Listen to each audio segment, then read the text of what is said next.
Kind of segueing into the Earth. Let's talk about how obvious the shape of the Earth is. Oh, let's talk about it. Let's talk about it.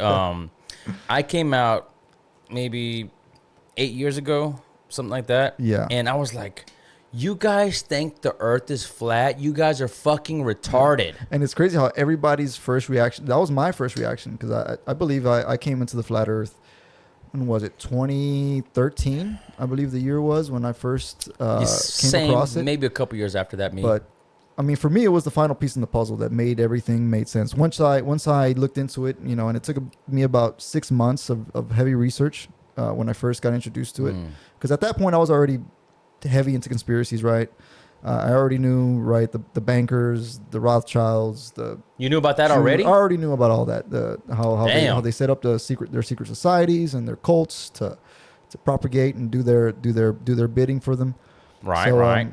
I kind of already had an idea of everything, but I still didn't see the full picture. And the final piece of the puzzle for me was flat Earth. And once that came into the mix for me, it was just just blew my mind, made everything made sense, and I kind of saw the final giant picture at the end of the road, and then I finally realized, okay, yeah, there is most definitely a creator, because this is creation that we're all a part of, and it's a very important topic that I think absolutely 100%. I mean, again, like you said, when you first get introduced. What the fuck? What the? Flat Earth? What the? You gotta be fucking insane. You dumb, fucking ignorant. Yeah. You're retarded. Right, you're retarded. If the Earth, that's the first thing I said. I laughed at it and I said, man, if the Earth Dismissed is flat, it. I would. Yeah. Well, I didn't really dismiss it, but I laughed at it and I said, man, if the Earth was flat, I would have known by now. Like I would have figured that out, right? And my dumbass at the time, but.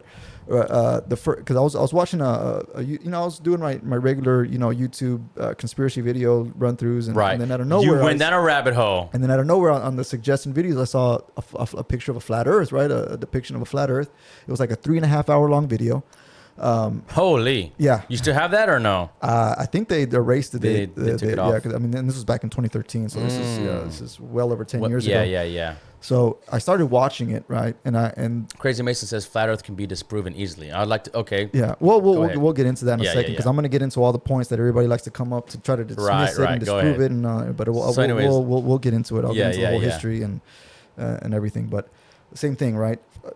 3.5 hour video. The first day, I only watched about 45 minutes, and I had to shut it off. You had to shut it off? I had to shut it off because it was making too much sense. It's making too much sense. Okay, this thing is making because it was a 3.5 hour long video, and it was cut into segments. And the very first segment was about perspective. It just all it talked about was perspective and our line of sight and in our vision. And I started detailing the horizontal line and how things, get smaller and smaller as they get further and further away from us. Right. It's perspective. Perspective. It was just a whole video of perspective. And not to cut you off, but real quick, have you heard of the Russian Vids? Russian Vids. Russian Vids is a YouTuber. No.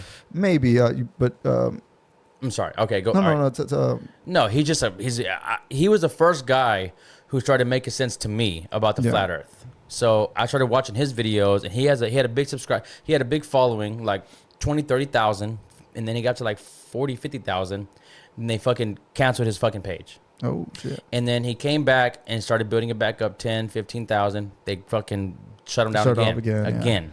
So it was just like that over and over and over. I'm like, holy shit. And everything was making too much sense. But he started to get a little bit repetitive because there's only so much facts that you can actually kind of say over and over and over again. And it's like that fucking meme you shared. It's like that fucking fight scene from They Live. Showing somebody the truth is like literally that fight scene in a metaphor, just to get him to put the fucking glasses on. It's a whole war in itself. It's a war. It's a whole war in itself. But again, these people, they're on their own path, and you can't force anybody to figure this out or learn it or understand it or try to research it. Right? They're all going to, if they want, they're going to go down that path and figure it out for themselves. But if they want to, that's only up to them, right? And I'm not trying to force anybody to believe this or I don't give a fuck what you believe. I don't care. Like, that's your life. That's your life. You're gonna deal with it. If you go your rest of your life and not ever believe in that, That's up to you. It's like forcing somebody to like. It's like the fucking Jehovah Witnesses. Mm-hmm. You know what I mean? Like I'm not gonna go door to door and fucking I'm not gonna try to force it down your throat. I'm not gonna force it down your throat. I might force something else down your fucking throat, but not that, dude. Not the flat Earth. Yeah, it ain't gonna be that. Crazy Mason says these heavy flat earthers believers did an experiment live and disproved it. So I saw one experiment that proved it, because if you look at the Great Lakes, I believe it's Detroit to Chicago is a big Great Lake. Excuse me. And according to the Earth's curvature formula, 8 inches per mile square. yes. See, I didn't know that. So I mean, I didn't have that boom off the top of my head. Yeah, and I mean, you just look at Kansas. Kansas, what they say, flat as a pancake, impossible on a ball. You go down to Peru to the salt lakes, hundreds of miles of just flat Plain. that it's impossible on a ball. Right. But I mean, just without It's even impossible on a ball. Yeah, go ahead. Impossible. Not right. even referring. Not, yeah, right. Pun intended.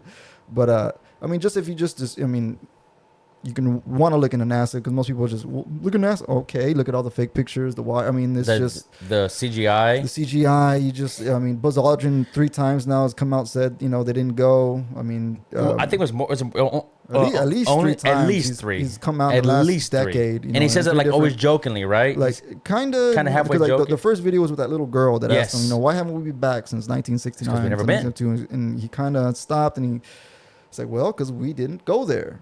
And that's the way it happened. And that's exactly, how he says. And then he went to, I forget what university he went to do like a little meet and greet and a little speech and just answer questions from some of the student body. And one of them asked him, what was the scariest part of the journey? And his response was, scariest? Like, it didn't happen. They have a movie. Straight up says it didn't happen. They have a movie with fucking Channing Tatum and Scarlett Johansson about how they faked the moon landing. It's a terrible movie. Oh, and then you got video of what's his name that filmed it, that was hired to film it, that teamed up with NASA. That director, what's his name? His name was this guy. He CIA op. He directed that movie with Jack Nicholson. Because he put a lot of Easter eggs in that too. Which movie? I can look it up. What was that movie? Jack Nicholson's in it? Yeah, it's an old movie. Is it about the flat Earth, or is it about space? No. It was like a scary movie. The Shining? The Shining. Oh, yeah. What was that director? Fuck. Yeah, his name is for some reason is slipping my mind. Yeah, we're gonna be like, oh Stephen my King. God, Stephen King. Oh, it wasn't The Shining. Yeah, well. Director. It's philosophical. Yeah, director Stanley Kubrick. Stanley Kubrick. Yeah, fucking Kubrick. Damn, dude. I forgot Kubrick's Eyes Wide Shut. Yeah. Eyes Wide Shut about the occult. Kubrick, before he died, just came out saying that. I was hired to film these. Because I mean, it's obvious, man. They want to say Neil Armstrong was the first guy on the moon, but they forgot to tell you that the camera crew got there first to line up the shot as they landed on the moon, and then left them there as they left. I mean, it's amazing. You just start thinking about it, breaking it down, Mason and it's says just ridiculous. It's not impossible on a ball when we're tiny compared to it. I mean, that's what they want you to believe. It's just too big. It's too big to see the curve. Yes. It's too big to measure it. But so then you have to have a faith-based belief and not even provable evidence that it's there. So I mean, that's just ridiculous. And all planes have a fishbowl lens, right? You think we're spinning on a ball? I mean, we're going for ridiculous. I mean, the notion that we're going. I mean, anybody in the chat or anybody around the world, any scientists, without having to reference, I mean, supposedly guys 500 years ago, right? He said, dude, just go on an airplane. I just said I've been on an airplane. Yeah, I've been on an airplane. But dude, they have fishbowl lenses, like windows. Fishbowl window, so it's an illusion where it looks like the Earth is curved. Yeah. You do not see the curvature on a fucking plane. You do not see it. Yeah, because first of all, if we're gonna believe we're going for ridiculous motions, right?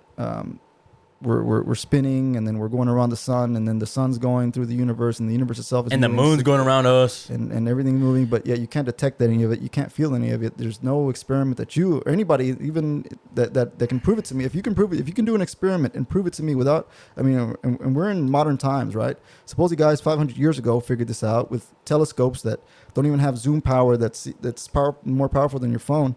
Supposedly gave us the distances between celestial bodies and how. How do they do it? How do they know you that? Explain to me. You show me how guys 500 years ago, and then somebody's gonna say, "Well, they were super geniuses." Sure.